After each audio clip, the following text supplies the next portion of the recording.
Global market से updates જાણીએ સહયોગી નીરજ કંસારા પાસેથી। ગુડ મોર્નિંગ નીરજ, કઈ રીતે આજે વૈશ્વિક બજારોનું સેટઅપ છે?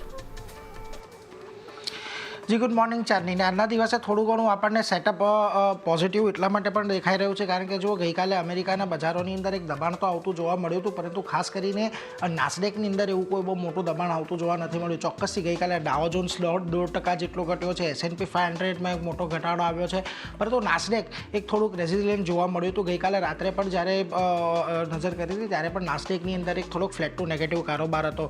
ખાસ કરીને હવે જે ટેરિફ વોરની વચ્ચે અત્યારે ટ્રમ્પનું સંબોધન ચાલી રહ્યું છે યુએસના જોઈન્ટ કોંગ્રેસની અંદર, એટલે એના પર એક નજર રાખવાની રહેશે। પરંતુ આ બધાની વચ્ચે અમેરિકાના કોમર્સ સેક્રેટરી છે હોવર્ડ લુટનિક, એમના કેટલાક નિવેદનો સામે આવ્યા છે। એમનું કહેવું છે કેનેડા, મેક્સિકોને અહીંયાથી કદાચ રાહત પણ મળી શકે છે, રાહત આપવા પર અહીંયાથી ડોનાલ્ડ ટ્રમ્પ વિચાર કરી રહ્યા છે। એમનું કહેવું છે નાફ્ટાના દેશોને રાહત ખાસ કરીને મળી શકે છે। ટેરિફ પર અત્યારે પ્રતિબંધ આવી જાય એવી કોઈ શક્યતા નથી, પરંતુ થોડી ઘણી રાહત કદાચ ચોક્કસ અહીંયાથી મળી શકે છે। વચ્ચેનો કોઈક રસ્તો અહીંયાથી ટ્રમ્પ સરકાર કદાચ કાઢી શકે છે અને કોઈ પણ કયા પ્રકારની રાહત મળશે એ કહેવું અત્યારે અઘરું છે એવું લુટનિકનું કહેવું છે। જો કે તેમણે કહ્યું છે કે સહયોગીએ ટ્રમ્પને ફરી એક વખત વિચાર કરવા પર કર્યું છે। ટેરિફને કારણે ઘણી બધી વસ્તુઓ મોંઘી થતી જોવા મળશે, એટલા માટે થઈને કદાચ અહીંયાથી કોઈક વચ્ચેનો રસ્તો નીકળી શકે છે કે ખાસ કરીને કોઈક એવો રસ્તો નીકળી શકે છે કે થોડું ઘણું આ ટેરિફ અહીંયાથી ઓછું આપણને થતું જોવા મળે। બીજી તરફ કેનેડાએ પણ ટ્રમ્પને જવાબ આપ્યો છે। કેનેડામાં અંદર ઓન્ટારિયો છે, ઓન્ટારિયોએ 25% સરચાર્જ લગાવશે। હવે આ ઓન્ટારિયો જે છે એ યુએસના 3 રાજ્યોને કે જે મિનેસોટા, મિશિગન અને ન્યૂયોર્કમાં લગભગ 15 લાખ ઘરોને વીજળીનો સપ્લાય કરે છે। એટલે પહેલાં જ યુએસ પર 25% ટેરિફ કેનેડા લગાવી ચૂક્યું છે અને બીજા ટકાનું જે ટેરિફ છે આવનારા 3 સપ્તાહમાં લાગી શકે છે। આ ઉપરાંત કાર, સ્ટીલ, ટ્રક, એલ્યુમિનિયમ પર પણ ટેરિફ લગાવી શકે છે। એટલે કેનેડાથી અમેરિકાને 80% પોટાશ પણ મળે છે, એટલે એના પર પણ એક ખાસ ધ્યાન રાખવાનું કે કેનેડાએ અહીંયાથી જવાબી કાર્યવાહીમાં પણ પોતે ટેરિફો લગાવ્યા છે, એટલા માટે ખાસ કરીને અહીંયાથી અમેરિકા માટે અમુક વસ્તુઓ વધારે પડતી મોંઘી થઈ શકે છે, જેને લઈને પણ એક ચિંતા ઉદ્ભવશે। બીજી તરફ ચીને પણ અમેરિકાને અહીંયાથી થોડો ઘણો જવાબ આપવાનો પ્રયાસ કર્યો છે।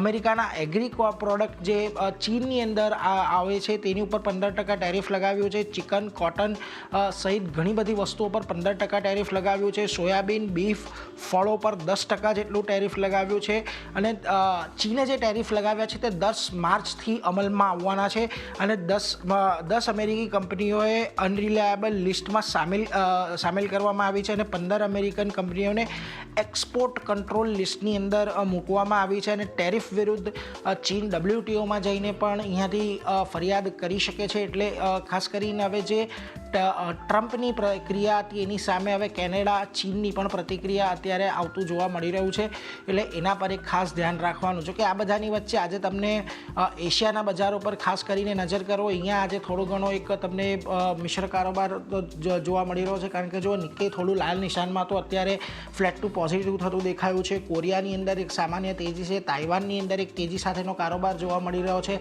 આ ઉપરાંત ચાઇના અને હોંગકોંગના બજારોની વાત કરી લઈએ તો જુઓ ચાઇનામાં પણ અત્યારે ફ્લેટ ટુ નેગેટિવ કારોબાર છે।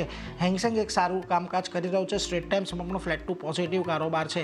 હવે આ બધાની વચ્ચે આજે સવારથી આપણે જ્યારે ગિફ્ટ નિફ્ટીના સંકેતો પર નજર કરી રહ્યા હતા ત્યારે ઓલમોસ્ટ ફ્લેટ લો લેવલનું ઓપનિંગ બતાવી રહ્યું હતું, પરંતુ ત્યાંથી થોડું ઘણું અત્યારે જુઓ નીચે આવ્યું છે।